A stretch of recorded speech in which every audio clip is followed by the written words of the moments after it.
شرک و بدعت کے دلدل میں جینے سے جب ذہنیت بدعتی کی سڑی ہو گئی، اہل بدعت رضا خانیوں کے لیے درد سر ہے بنا شیر اصغر علی، اہل بدعت رضا خانیوں کے درد سر ہے بنا شیر اصغر علی، جس نے بھی بات اصغر علی سے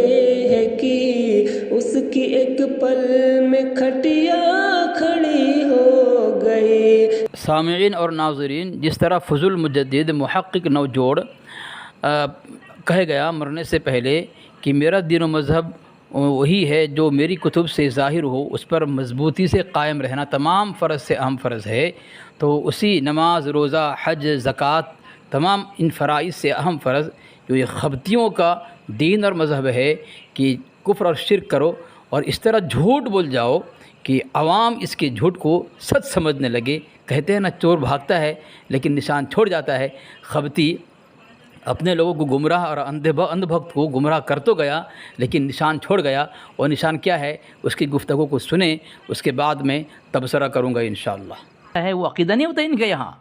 نبی علیہ السلام نے متعلق کہا انما انا بشر مثلکم، تو یہ عاجزی ہے، تو یہ عاجزی جو ان کے یہاں عقیدہ نہیں ہے، بشر عقیدہ نہیں ہے، تو گویا ان کے یہاں نبی علیہ السلام نے جو کہا ہے مجھے دیوار کے پیچھے کے علم نہیں ہے، یہ بھی جو ہے عاجزی کے طور پر گویا ان کے یہاں عقیدہ نہیں ہے۔ ماشاء اللہ، سبحان اللہ، سبحان اللہ۔ ایسے ہی موقع پر کہتے ہیں کہ خدا جب دین لیتا ہے تو عقلیں چھین لیتا ہے۔ سامعین، آپ نے سنا کہ خود اس بواسیری شیر علی اصغر دیوبندی نے ہی تنویر الابصار نامی کتاب کا حوالہ پیش کر کے خود ہی بتا دیا کہ یہ ہمارے یہاں یعنی ہم سنیوں کے یہاں عقیدہ نہیں ہے، لہٰذا اس پر مجھے کچھ کہنے کی ضرورت ہی نہیں ہے۔ بسم اللہ الرحمن الرحیم۔ سامعین، اس خبتی ناہنجار بواسری ابن بواسری کی سبحان اللہ اور ماشاء اللہ میں کیا دکھائی دیا آپ کو؟ کیا اس نے اپنے فتح کا اعلان کیا؟ نہیں، اس نے اپنے کفر کا اعلان کیا ہے۔ وہ کیسے؟ میں ابھی دلائل دوں گا آپ کو۔ اس نے جس عبارت پر، جہاں میں نے دو باتیں پیش کی تھی تنویر الابصار پر، اور اس نے وہاں سبحان اللہ الحمدللہ کہا۔ ہر سبحان اللہ الحمدللہ کہنے والا صاحب ایمان اور حق پرست نہیں ہوتا، اسی لیے کسی نے کہا ہے نا حق کے لیے اٹھے تو شمشیر بھی فتنہ، نا حق کے لیے اٹھے تو شمشیر بھی فتنہ، شمشیر ہی کیا نعرہ تکبیر بھی فتنہ۔ نا حق کے لیے اگر منافق ہے، باطن میں کچھ ظاہر میں کچھ، اگر وہ کہے نشہد انک لرسول اللہ، تو حالانکہ اس نے جو جملہ استعمال کیا صحیح ہے کہ حضور صلی اللہ علیہ وسلم اللہ کے رسول ہیں، لیکن کہنے والا چونکہ منافق تھا، اس کے باطن میں کچھ ظاہر میں کچھ، اس لیے اللہ تبارک و تعالیٰ نے اس کی اس گواہی کا رد کر دیا کہ تیری گواہی قبول نہیں ہے، میں اللہ کہہ رہا ہوں۔ اللہ نے خود کہا واللہ یعلم انک لرسول۔ منافق کا کہنا اور اللہ تبارک و تعالیٰ کا کہنا دونوں میں فرق کیا ہے؟ خبتی نے سبحان اللہ ماشاء اللہ کہا، لیکن سامعین اس کے اس سبحان اللہ اور ماشاء اللہ میں کفر کا اعلان کر دیا اس نے۔ کیوں کہ سامعین دیکھیں، تنویر الابصار بینور نبی المختار، میں نے وہ ہاں عبارت پڑھی، اس نے سنایا بھی۔ یہاں دو باتیں لکھی ہے، انما انا بشر مثلکم، اس میں تو صرف تمہاری طرح بشر ہوں، اور یہاں بشر ہونے کو عقیدہ نہیں بلکہ بندگی، عبودیت، عاجزی اور افتقار و احتیاج اور فقر و مسکنت کا اظہار فرمایا جائے۔ مثلا انما انا بشر مثلکم،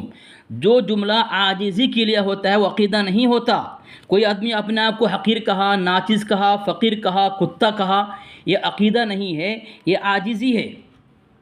یہاں پہ انما انا بشر مثلکم کو کیا کہا؟ عبودیت، عاجزی، انکساری کہا، تو گویا عقیدہ نہیں ہے۔ تو سامعین فیصلہ آپ کریں، یہاں پہ اللہ کے نبی علیہ السلام کی بشریت کا انکار ہے۔ سامعین گویا اس نے اعلان کر دیا خبتی نے کہ علی اصغر خود ہی بتا دیا کہ رضا خانیت کا یہ عقیدہ نہیں ہے، لہٰذا ہمیں کچھ کہنے کی ضرورت نہیں ہے۔ یعنی اعلانیہ طور پر، صاف طور پر اس نے حضور صلی اللہ علیہ وسلم کی بشریت کا انکار کیا ہے سامعین، وہ کیسے؟ جبکہ یہاں پہ سامعین لکھا ہوا ہے، دو باتیں یہاں پہ ہے، دو باتیں، ایک تو لا اعلم ما وراء ھذا الجدار، میں نہیں جانتا کہ اس دیوار کے پیچھے کیا ہے۔ یہاں پہ اللہ کے نبی علیہ السلام کی زبان مبارک سے نکلا ہوا ہے جملہ یہاں بیان کیا جا رہا ہے کہ اللہ کے نبی علیہ السلام فرمایا مجھے نہیں خبر کہ دیوار کے پیچھے کیا ہے، مجھے نہیں پتہ۔ تو اللہ کے نبی علیہ السلام کی علم غیب کا انکار کیا ہے، وہ اس نے کہا کہ علی اصغر نے صاف کہہ دیا ہمارا عقیدہ نہیں ہے، یعنی اللہ کے نبی علیہ السلام دیوار کے پیچھے کا جو علم نہیں ہے، یعنی علم غیب نہیں ہے، اس کو تسلیم کر لیا۔ دوسری بات، نبی علیہ السلام بشر ہیں، اس کو بھی انکار کر دیا۔ اس نے کہا کہ ہمیں کچھ کہنے کی ضرورت نہیں ہے، اگر اس کا عقیدہ ہوتا تو وہ صاف اعلان کرتا کہ میرا عقیدہ ہے، تو کوئی حوالہ دیتا، کوئی جواب دیتا، گویا اس نے کوئی جواب دینے کی ہمت نہیں کی۔ جبکہ سامعین، حضور صلی اللہ علیہ وسلم اشرف البشر ہیں، خیر البشر ہیں، اور حضور صلی اللہ علیہ وسلم کا بشر ہونا یہ عقائد میں سے ہے، ضروریات دین میں سے ہے۔ جو اس کا انکار کرے وہ کافر ہے، اس لیے یہ کافر ہو چکا۔ اس نے جو سبحان اللہ الحمدللہ کہا، اس کے سبحان اللہ الحمدللہ کے اندر سامعین جو ہے کفر چھپا ہوا ہے۔ منافق اللہ کے رسول صلی اللہ علیہ وسلم کے سامنے کہتے تھے کہ نشہد انک لرسول اللہ، کہ ہم گواہی دیتے ہیں کہ آپ اللہ کے رسول ہیں، اگرچہ نبی علیہ السلام کی رسالت کی گواہی دینا ایمانیت میں سے ہے، ایمانیات میں سے، اس کے باوجود بھی اللہ تبارک و تعالیٰ نے منافقین کی اس گواہی کو جو ہے قبول نہیں کیا۔ اگر یہ خبتی سبحان اللہ اللہ اکبر کہے تو یہ اس کی مقبول نہیں ہے، کیونکہ اس کے اندر کفر چھپا ہوا ہے۔ اس نے حضور صلی اللہ علیہ وسلم کی بشریت کا انکار کر کے سبحان اللہ الحمدللہ کہا ہے۔ سامعین، یہ میں دلائل ثابت کر دیا۔ سامعین ناظرین، جو فرقہ باطلہ، خبتی فرقہ، بواصری فرقہ، جو کاڑی جس کا جو اس وقت کا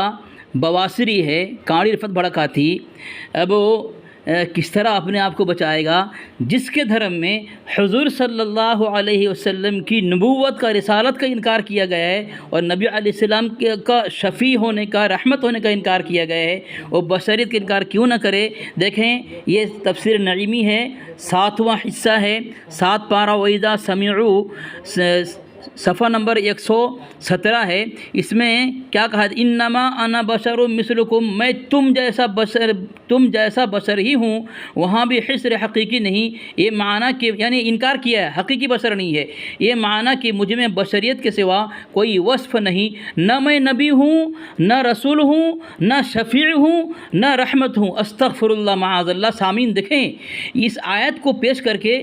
اللہ کے نبی علیہ السلام کی بشریت کا انکار تو کیا کیا، ساتھ ساتھ میں اللہ کے نبی علیہ السلام کی رسالت کا، نبوت کا،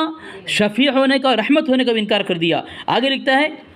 کیا کہا؟ نہ میں نبی ہوں، نہ رسول ہوں، نہ شفیع ہوں، نہ رحمت ہوں، بلکہ مطلب یہ ہے کہ نہ میں خدا ہوں، نہ خدا کا جز حصہ ہوں، نہ خدا کا بیٹا ہوں وغیرہ، بلکہ تمہاری طرح خالص بشر ہوں، تمہاری طرح خالص بشر۔ اب بشر سامعین کس طرح مانا ہے دیکھیں، میں آگے دے رہا ہوں، بشر مانا تو کس طرح مانا ہے دیکھیں۔ کتاب کا نام ہے فیصلہ بشریت، جناب مولانا مولوی محمد امام بخش صاحب فریدی رضی اللہ تعالیٰ عنہ لکھا ہے، مد اللہ العالی۔ یہ نیچے دیکھیں، اہتمام سعادت انجام مولوی کمال الدین سنی حنفی چشتی، یہ لکھا ہے سامعین۔ آگے دیکھیں، یہاں پہ صفحہ نمبر 11 پہ کیا لکھتا ہے کہ جناب رسالت مآب صلی اللہ علیہ وسلم بشری میں ظاہراً کافروں کی ہم شکل تھے، اسی واسطے بشر ہونے کو تسلیم کر لیا، یعنی کافر کی طرح بشر تھے، اس لیے اللہ کے نبی صلی اللہ علیہ وسلم بشر مانا۔ یعنی اس سے واضح ہو چکا حضور صلی اللہ علیہ وسلم کو، رسالت مآب صلی اللہ علیہ وسلم کو، امام الانبیاء کو، محبوب کبریا صلی اللہ علیہ وسلم کو، یہ فرقے والے، دھرم والے، یہ خبیث کمینے لوگ دنیا کے تمام کافروں کے ہم شکل مانتے ہیں۔ سامعین بتائیں کتنے بڑے کمینے ہیں، خبتی، رفت بھڑکاتی، مردود دجال، کذاب کتنا بڑا ہے سامعین۔ دوسرے پر الزام عائد کرتا ہے کہ ان کی کتاب میں جو ہے اللہ کے نبی علیہ السلام کی شکل ٹرمپ کی ہے، ٹرمپ کی شکل اللہ کے نبی علیہ وسلم کی طرح ہے، جبکہ سامعین ایک کمینہ کذاب دجال اپنے مجدد کے نوجوڑ کے پیداوار ایک کتاب پیش کیا ہے زہریلے تیر، اس میں خواب بیان کیا گیا ہے، اور اس خواب کو بیان کر کے یہاں پہ صاف طور پہ لکھ دیا ہے، اور اس جملے کو اس کمینہ نے اپنے سور کی تھوتنی سے پڑھا بھی ہے۔ یہاں لکھا ہے، ہم جانتے ہیں کہ خواب ایک بے اختیاری چیز ہے، ایسے گندے خواب یا تو خواب دیکھنے والے کی باطنی کیفیت کی عکاسی کرتے ہیں یا شیطانی وسوسے سے ہوتے ہیں، اس سے زیادہ کچھ نہیں ہوتے۔ سامعین یہاں مکمل اس کی تردید کر دیا ہے، یہاں جو بیان کیا ہے تردید کر دیا ہے، خواب کی کوئی حقیقت نہیں ہے، آدمی خواب کچھ دیکھتا ہے، اچھے خواب ہوتے ہیں اس کا معنی غلط ہو سکتا ہے،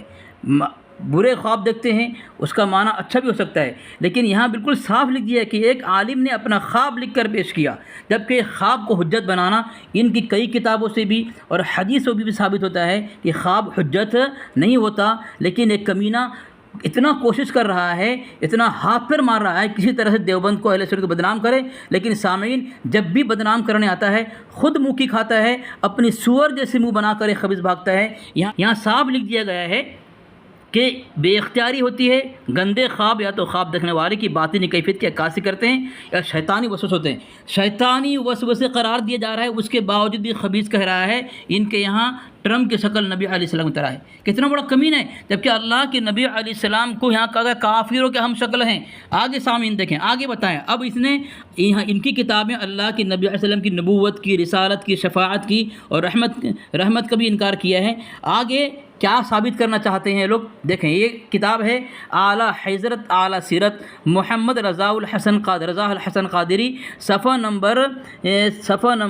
159 میں لکھتا ہے، اور وہی کتاب ہے جس کتاب میں اس نے مندر کے پجاری کو ابدال وقت کہا تھا۔ جب سے پوچھا گیا حضرت مندر میں ابدال وقت، تو یہ اتنا نمرود کی طرح مبہوت ہو گیا، اس کا یہ نوجوڑ والا مجدد کہنے لگا آم کھائیے پتے نہ گنیے۔ تو اسی کتاب کے صفحہ نمبر 159 میں لکھتا ہے، جس کے چہرے اپنے اس کے مجدد کے متعلق لکھا ہوا ہے، سامعین دیکھیں یہ اس کے لکھیں، مفتی اعظم مولانا بندہ مولانا محمد مصطفیٰ رضا خان قادری علاوہ دیگر خدمات کو غسل کی وصیت نامہ کی، تو یہاں اس کے مجدد کی بات چل رہی ہے، اس کے مجدد متعلق لکھا ہوا ہے، جس کے چہرے انور میں حص مصطفیٰ صلی اللہ علیہ وسلم کی جھلک نظر آتی تھی۔ دیکھیں سامعین اس کی کہاں سے کہاں تک پہنچایا اس کے مجدد، خیر سامعین یعنی حصے مطلب ہے نا حرکت، پہچان اس کے مجدد کے چہرے سے حرکت، جس کے نفس کی حرکت سے ناڑا ٹوٹ جائے وہ اللہ کے نبی علیہ السلام کی طرح حرکت کرتا ہے، جس کی نگاہ 18-20 سال کی لڑکی کو دیکھ کر کہتا تھا اس کی ماں کو پٹک کے دودھ پیتی تھی، تو وہ یہ اس کا حص اللہ کے نبی علیہ السلام کی طرح، اس کا چہرہ جس کا منحوس کالا چہرہ اللہ کے نبی علیہ السلام کے چہرے انور سے تشبیہ دیا جا رہا ہے۔ کتنے بڑے کمینے اور الزام ہمارے اوپر، خواب کے اوپر۔ سامعین آپ سمجھیں، ان کی گمراہیت کو سمجھنے کی کوشش کریں۔ وَزَيَّنَ لَهُمُ الشَّيْطَانُ أَعْمَالَهُمْ، یہ بھی اسی کا مصداق ہے کہ شیطان اور خبیث، لعین، مردود، کمینہ، رفعت بھڑکاتی، یہ جو دلائل دیتا ہے اس نے جو چرب لسانی کے ساتھ اور مزین کرنے کی کوشش کرتا ہے، لیکن اس کے اندر اسی کا کفر چھپا ہوا ہوتا ہے، اسی کا دجل چھپا ہوا ہوتا ہے اور اسی کا کمینہ پن چھپا ہوا ہوتا ہے۔ اس طرح کوشش کر تیرے تمام دلائل کو، اعتراض کو ہم نے اس طرح توڑا ہے جس طرح تیرے مجدد کے نفس کی حرکت سے ناڑا ٹوٹا تھا، اس طرح توڑ دیا الحمدللہ ہم نے۔ سامعین ایک گمراہ کرتا ہے، اس سے بچنے کی کوشش کریں۔ تمام دلائل کس کے میں نے حباء منصورہ کیا ہے، انشاءاللہ اس کے جماعت کو بھی ہم نے حباء منصورہ کر دیا ان کی ذریت کو۔ آج نہ خبتی میں ہمت ہے، نہ طاقت ہے، نہ جرأت ہے، نہ ہمت ہے علی اصغر فون کال میں بات کرے، نہ اس کی کسی ناڑا ٹوٹی ہوئی ذریت میں جو ہے دم ہے، نہ خم ہے۔ میں چیلنج کرتا ہوں اگر تیری ذریت میں دم خم ہے آجا بات کر لے۔ سامعین اسی لیے بھاگتا ہے خبیث فون کال میں بات کرنے کے لیے کہ فون کال میں بات کرے گا، اسی کو میں آنن فانن ننگا کروں گا، اس کی تمام دلائل کو میں ناڑا کی طرح توڑ کر رکھ دوں گا انشاءاللہ، جس طرح اس کے مجدد نماز کی حالت میں نفس کی حرکت سے ناڑا کو توڑ دیا تھا، اس طرح ہم توڑیں گے انشاءاللہ۔ اسی لیے ہمت نہیں کرتا ہے، نہ اس کی ضرورت ہمت کرتی ہے ابھی میرے سے فون کال میں بات کرے، الگ غلط اکیلے بیٹھ کر کے ایک غلط حوالہ دے کر کے اس کا معنی اور مطلب غلط بیان کر کے گمراہ تو کر سکتا ہے، لیکن علی اصغر سے فون کال میں بات کر کے تو بچ نہیں سکتا۔ یہ میرا چیلنج ہے، دعویٰ ہے، اگر ہمت جرأت ہے، اگر تو حلالی ہے، اگر تیرے نطفے میں خامی نہیں ہے، اصل میں خامی نہیں ہے، علی اصغر سے بات کر لے، فون کر لے، میں جو بھی موضوع لائے گا تیری دھجیاں ایسی اڑاؤں گا انشاءاللہ کہ تیری ضروریت بھی تجھ پر لعنت بھیجے گی، انشاءاللہ تجھ پر لعنت بھیجے گی خبتی۔